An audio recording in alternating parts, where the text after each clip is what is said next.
జలం అయిపోయింది. అప్పుడు ఒక ఆయన బయటికి ఇలా వస్తూ, ఆయన పేరు బ్రహ్మ. బ్రహ్మదేవుడు పైకి వస్తూ, నేను ఒక్కడనే ఇదంతా చూస్తున్నాను, ఎవ్వరూ లేరు, చేత నేనే చాలా గొప్పవాడిని అనుకుంటే ఈ లోపల ఆయన పగులుతాడు.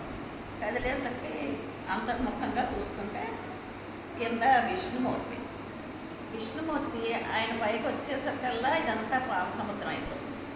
పైకి వచ్చేసరికి అయ్యో ఇంకా ఒక్కడ ఉన్నారా అనుకునేసరికి, నువ్వే అనుకోకు, ఆ అహంకారం తగ్గించుకో అని చెప్పి నీకు జ్ఞానాన్ని ఇస్తున్నాను అంటాడు. అప్పుడు బ్రహ్మ జ్ఞాని అవుతాడు. జ్ఞాని అయ్యాక నువ్వు సృష్టించాలి, సృష్టికి నువ్వే కర్తవ్యంగా చెప్తున్నాను అని చేత నువ్వు 84 లక్షల రకాల జీవుల్ని సృష్టించాలి అని చెప్తారు. చెప్తే సరే ఆయనేమో భూదేవి దగ్గరికి వెళ్తారు అని చెప్పి ఇంకా మొత్తం పృథ్వాపస్తేజో వాయురాకాశ మొత్తం అన్ని ముందు సృష్టి వస్తాయి, పంచభూతాలు వస్తాయి బయటికి. వచ్చాక అప్పుడు భూదేవి దగ్గరికి వెళ్ళి, నాకు కొంత మట్టి కావాలి, నేను బొమ్మలు చేసుకోవాలి, కొంచెం మట్టి కావాలి అని అడుగుతారు. అడిగితే సరే అని ఇస్తాను, కానీ నీకు ఒకటి పెడుతున్నాను, మట్టి ఇస్తాను కానీ నేను బొమ్మలు చేసుకోవాలి, మట్టి అన్నమాట. బొమ్మలు చేసుకో, వాటికేమో ఒక పరిమితి పెట్టి మళ్ళీ నాకు ఆ మట్టి ఇచ్చేయాలి అని చెప్తుంది. సరే ఒక్కొక్కడికి ఆయన అన్ని రకాల జీవుల్ని, సరే మనుషుల్ని అన్నీ సృష్టిస్తే ఈ జీవులన్నీ కూడా రకరకాలు తొందరగా చేయాలి కదా, మళ్ళీ ఈ మట్టిని ఇచ్చేయాలి తొందరగా. అందుకని చెప్పి అందరికీ కూడా ఆయన వీళ్ళు ఇంతకాలం వీళ్ళు చేయాలి అనుకుంటూ అందరికీ రాసేస్తారు. అలాగే రకరకాల మనుషులు, రకరకాల జీవులు, ఇలా కొంతమంది అస్తవ్యస్తంగా, కొంతమంది చాలా తెలివిగా అలా ఉంటారు. అదైన తర్వాత వాళ్ళు ఇది ఇలా ఉండగా మనుషులకి జ్ఞానం ఇస్తాడు.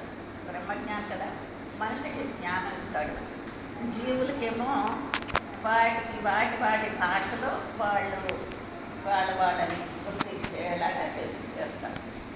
అయ్యాక ఇక మనిషికి ఇచ్చిన జ్ఞానంతో ఒక్కొక్క మనిషి ఒక్కొక్క రకంగా వాళ్ళ తెలివిని ఉపయోగించుకుంటారు. ఈ సమయం ఇలా ఉండగా యమలోకంలో యమధర్మరాజు దగ్గర ఒక ఏనుగు వెళ్తుంది. నేను అందరికీ తెలుసు, కథను తెలీదు.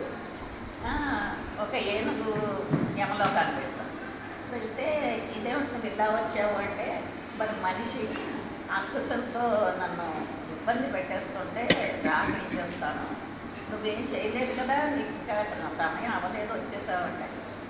మనిషి బలవంతంగా నన్ను ఇలా పంపించాడు అంటే, అదేంటని మనిషి అలా పంపిస్తాడు అంటే, మరి మనిషికి ఉన్న తెలివి అలాంటి తెలివి అంటే, మరి ఇక్కడ అంతా మనుషులు ఉన్నారు కదా అంటే, లేదు బతికున్న మనిషిని తీసుకుని వస్తే అప్పుడు యమధర్మరాజు పరిస్థితి ఏమో తెలుస్తుంది అంటారు.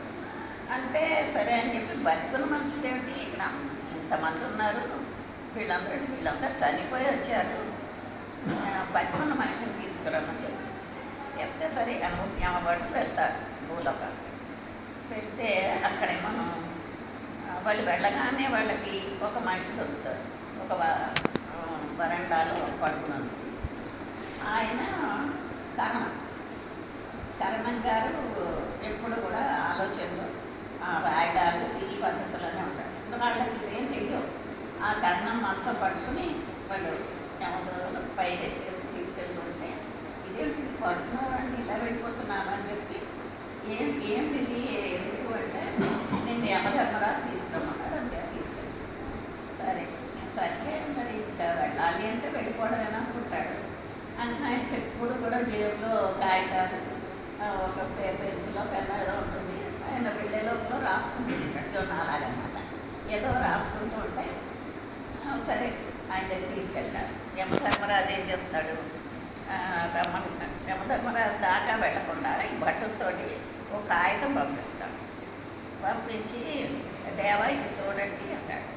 అంటే దాని మీద ఏం రాసి ఉంటుందంటే నేను శ్రీమన్నారాయణ రాస్తున్నాను, నీ దగ్గరికి నేను పంపించిన వ్యక్తికి మొత్తం నీ యమరాజ్యం అంతా అప్పచెప్పు, అదంతా ఆయనే చూడాలి ప్రస్తుతం అంచేత నేను పంపించే వ్యక్తిని అక్కడవన్నీ కూడా నువ్వు చేసే పనులన్నీ ఆయన చేస్తాడు. మరి సరే అడ్రస్ చివరేమో శ్రీమన్నారాయణుడు. సరే ఇంకేం మాట్లాడడానికి లేదుగా, రెండు ప్రభు అని చెప్పి సింహాసనంలో కూర్చోబెడతాడు. యమధర్మరాజు కింద కూర్చుంటాడు. అప్పుడు ఇంక ఈయన మొదలు పెడతాడు, ఎవరెవరు ఏమేం చేశారో పిలవమంటాడు. అప్పుడు ఒక్కొక్కళ్ళు వస్తారు, ఒక ఆవిడ వస్తుంది. వస్తే ఈవిడేమోనో ఈవిడికి ఎందుకు శిక్ష విధించారు అంటే ఈమెమో పాలల్లో నీళ్ళు కలిపేసి ఇస్తోంది, అంచేత పిల్లలకి రకరకాల జబ్బులు వస్తున్నాయి, ఏవో ఒక నీళ్ళు కలుపుతోంది అని. ఇంకొకళ్ళు వస్తారు. ఇలా ఒక్కొక్కరికి కలుపుతుంటే ఈ వెంటనే సరే అని చెప్పి నువ్వు వైకుంఠానికి వెళ్ళిపోతాడు.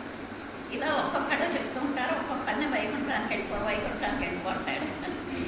అంటే ఇదేంటయ్యా ఇలాగా అందరినీ వైకుంఠానికి, శ్రీమన్నారాయణుడు చెప్పిన మహానుభావుడు కదా అని చెప్పి ఈయన మాట్లాడలేకపోతున్నాడు. అందరూ వైకుంఠానికి వెళ్ళిపోతున్నారు. వైకుంఠంలో విష్ణుమూర్తి ఏంటిది ఇంతమంది జనం వచ్చేస్తున్నారు, ఈ నరకం నుంచి వైకుంఠానికి వచ్చేస్తున్నారు అర్థం కావట్లే అని, ఎందుకు వస్తున్నారు ఏమిటి అని చెప్పి యమధర్మరాజా అంటూ విష్ణుమూర్తి వస్తారు.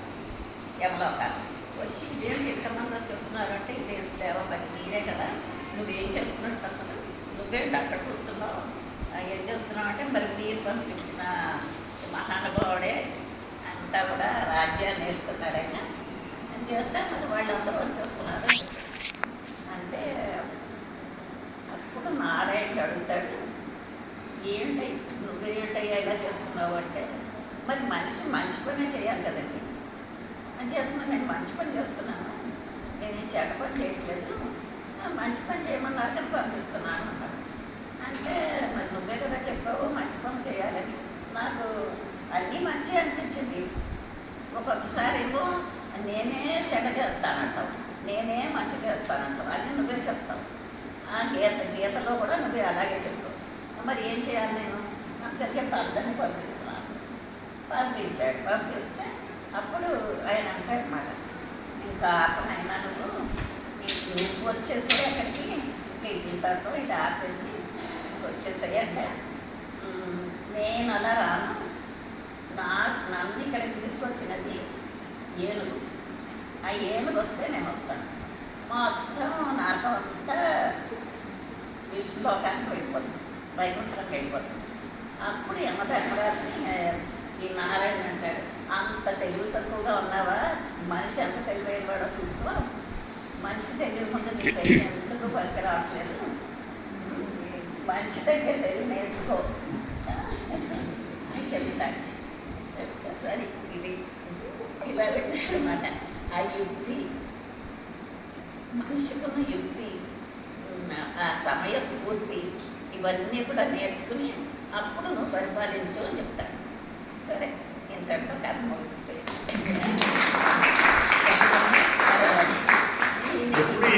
ఓడిపోతూ ఉంటాడు మనిషి, అదే మరి అది అయిన తర్వాత ఇంకా దానికి కవిత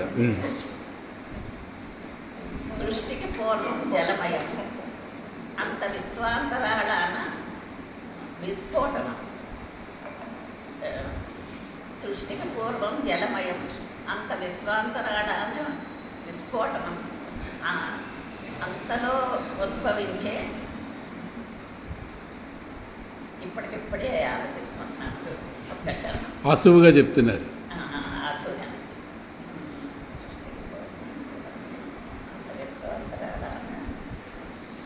విస్ఫోటనం, అంతలో విస్ఫురించే దివ్యత్వం, అంతలో విస్ఫురించే దివ్యత్వం, అదే సృష్టికి నాంది ప్రస్థానం. సృష్టికి నాంది ప్రస్థానం అని మొట్టమొదటి బ్రహ్మదేవుడు అవును. కదా అది పంచభూతములు పంచప్రాణములు. పంచభూతములు పంచప్రాణములు పంచేంద్రియ వశమై మనిషి సృష్టించను. మానవుడు కూడా సృష్టి చేస్తాడు. మానవుడు సృష్టించను యుక్తి ధర్మాలను, యుక్తి ధర్మాలను, యుక్తి శక్తులను అన్నీ మనిషే సృష్టించేశాడు. తర్వాత ముందు మనిషిని సృష్టిస్తే మనిషి మరి ఎన్నో చూడండి ఇప్పటివరకు ఎన్నో రకాలు సృష్టించాడు.